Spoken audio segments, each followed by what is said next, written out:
Welcome to this edition of The Sacred Realms. Today we're talking about the stupid things that people do out of their body, or maybe the stupid things that people would like to do out of their body if they could have out-of-body experiences. Now, usually those kinds of ideas and concepts are things that are presented by people that haven't really had out-of-body experiences.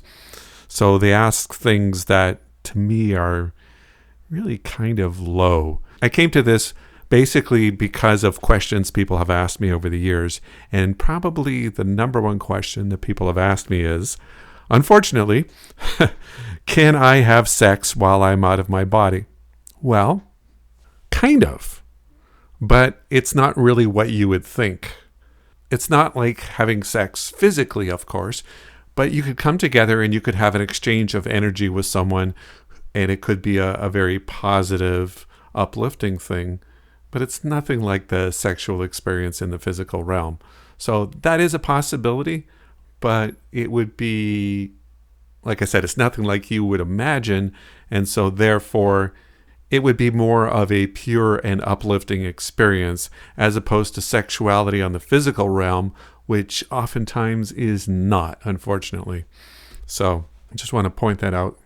Sort of related to that, a lot of people have asked, well, can I go somewhere and can I do all kinds of things that would be on the naughty list? So, for instance, they'd say, well, could I go sneak into someone's bedroom and see them while they're naked, for instance?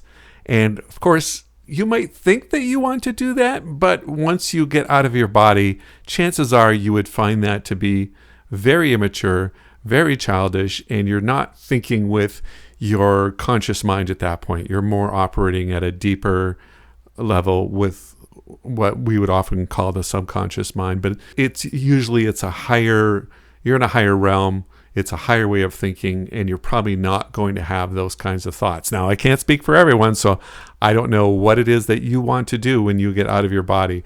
A lot of times I would get there and I would have a list of things that I want to do, and then that list seems to get thrown to the wayside because the issues that I'm having in my physical life don't seem to be as important when I get out of my body.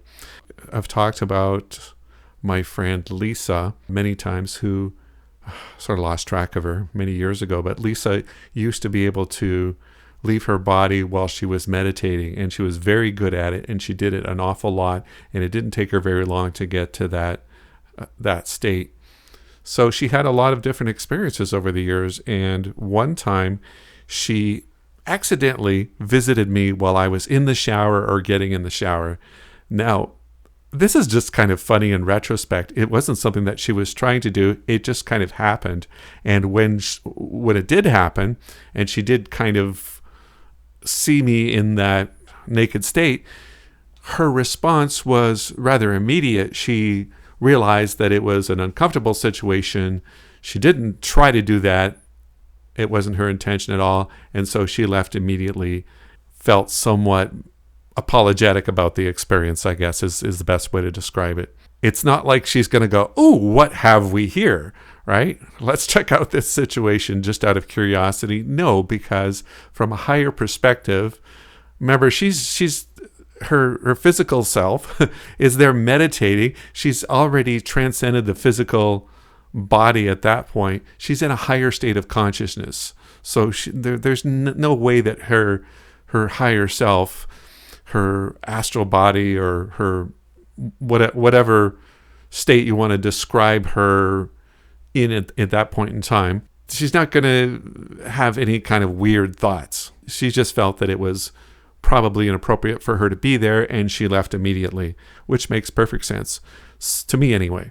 So another one that gets asked a lot is, can you predict the future? Can you do certain things like, oh, I don't know, guess who's going to win the Super Bowl? Or, well, not guess, but somehow see that and then come back and place a bet on it.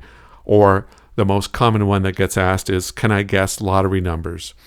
And maybe you could do that, but it's not something I ever set out to do. Those numbers are kind of random to begin with. It's not something that would ever interest me in trying to find out when I'm out of my body. It is possible that you might be able to kind of check up on different things that are happening in your life.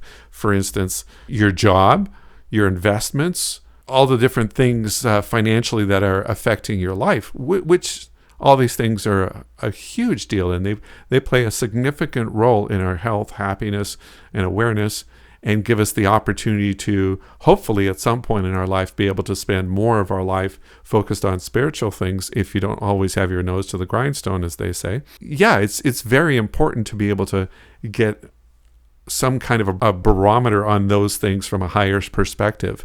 But don't think you're going to be able to tune into the lottery numbers. And I'm saying that you shouldn't want to do that to begin with when you get out of your body. And chances are you're not going to. I just don't see that happening.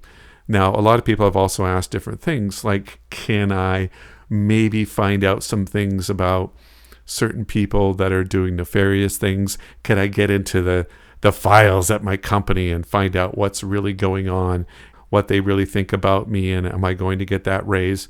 Or any number of things that might be on your mind when you're dealing with working for someone else, dealing with bosses, dealing with a corporation. It's very, very difficult to find out that kind of information. It's not like you can just drop into a file folder at the company that you're working for and start reading through the files. Things like that are very difficult to do. But what you can do is you can tune into different people. You can meet them in the astral realm, and you can have a conversation with them. And what I've found is that usually when you're having a conversation with people at that level, you're communicating with them at a completely different level than you would be in the physical world. In the physical world, oftentimes people are having these really guarded conversations where sometimes they're hiding things or they're actually lying, and it's hard to know what's what. When you're really communicating with someone at that deep cosmic level where you're no longer in the body and you're communicating with someone at really the deepest level that you possibly could, I'd say there's a 99% chance that they're going to be very truthful. They're going to reveal things that they never would if you're having this conversation in the physical world. I give this story that I've talked about many times. This woman years ago that I had started dating, and I had fallen asleep on the couch while she was taking a shower. As I had come by to pick her up and take her for a hike that afternoon. And while I was laying down, through the grace of God, as they say, she told me that she had had a threesome. And I woke up and had that information, and it woke me up because it was so intense. And she walked into the room as I woke up from this conversation, from this communication. Then I said to her, "What the hell? You had a threesome?" Just like that. And she knew enough about me already to know that there's no way that I would make up something like that. And the way that I said it proved to her that I really knew. And so her response was, "Well, it was just the one time, and it was quite a few years ago," and all these kinds of things. It wasn't that I was judging her for having that experience, because a lot of people have had all kinds of experiences in their lives, but she wasn't the kind of person that she was portraying herself to be. And we ended up breaking up that day as a result of that, because the conversation led to all sorts of other things where she was having to be a little bit more honest with me about different things. And so it really saved me. I don't think she would have ever blurted that out to me in the physical world, but they're not guarded when you're in the astral realm, and they're much more likely to be more revealing. So I found that to be the case. So other things that maybe don't necessarily have to do with out-of-body experiences, but I found that people really get involved in all kinds of stupid things because they have a real interest in the paranormal. Ouija boards is one of those things. Do Ouija boards work? I will say yes, they do work, but you can really get yourself in a lot of trouble because you really don't know what you're asking for. You really don't know what you're getting into when you're using a Ouija board. For the most part, I would recommend people stay away from things like that. Reminds me, years ago, I worked with a lady who's now passed away, but she was working at a radio station that I was working at in Phoenix many years ago.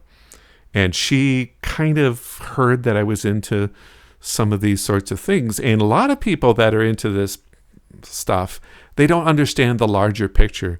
They just get interested in Ouija boards or things like that. And they think that somehow I must be interested in those things. And the answer is, well, not really. She told me that she was into demonology. Right away, I'm really very concerned. I'm not freaking out, but I'm really concerned.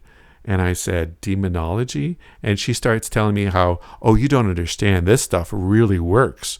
And I said, oh, I'm not denying that it might not work, but do you really want to be summoning demons? And she said, the stuff is powerful. It's amazing. And I said, okay, if you're going to summon beings to help you achieve certain things, how about summoning angels?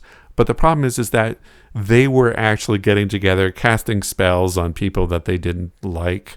And that's probably not going to be very effective. I don't think angels are going to help you do something like that.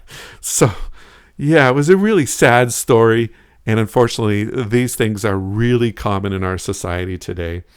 And of course, stay away from anything like that.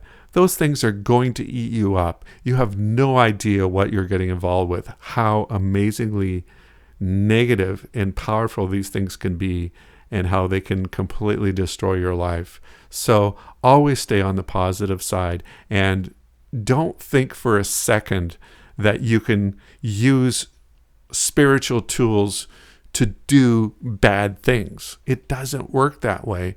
First of all, what's going to happen is that it probably won't work. And second of all, you're going to probably lose any abilities you have. And that's the beauty of this. There's these fail-safes that are built into the system that people that haven't advanced spiritually enough probably aren't going to be having too many of these experiences to begin with.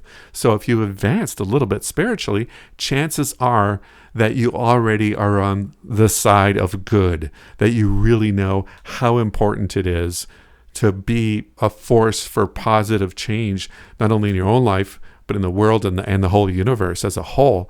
So are you going to, at that point, try and cast spells on people? No, there's no way. That doesn't even enter into the conversation. It's not even a thought that you would entertain for a second. So that will never happen the way that I see it. But I'm kind of laying this out as a warning, but at the same time trying to explain to people why these things just can't work together, that you can't use these spiritual gifts for negative purposes. It's not possible. The fail-safes are built in. It will not work. So don't even think that's a possibility.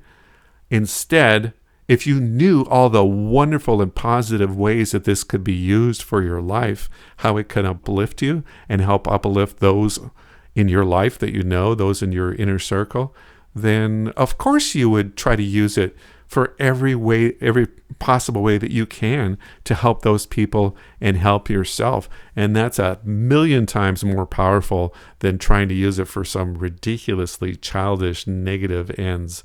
Doesn't make any sense at all.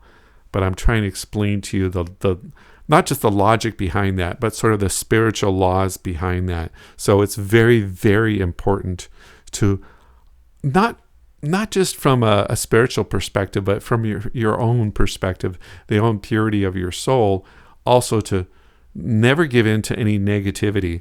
Always stay focused on positive things. Think about how good things are going to come into your life. Even when things maybe don't look that rosy in your life, know that there's always a positive force for good that's flowing your way. See it coming, know it's coming, be receptive to it, and be grateful when it happens. If it's not happening now, it's just around the corner. And especially if you are completely devoted to a spiritual existence, those things have to come your way. It's not a matter of if, it's just a matter of when. Keep that in mind. Always 100% focus on positive, spiritual, uplifting things, and know that you will get amazing results. Know that you will always get amazing results by being completely focused on positive spiritual things. That is the law. That is the spiritual law. So thanks once again for tuning in to this episode, and hopefully we'll catch you on the next episode of the Sacred Realms.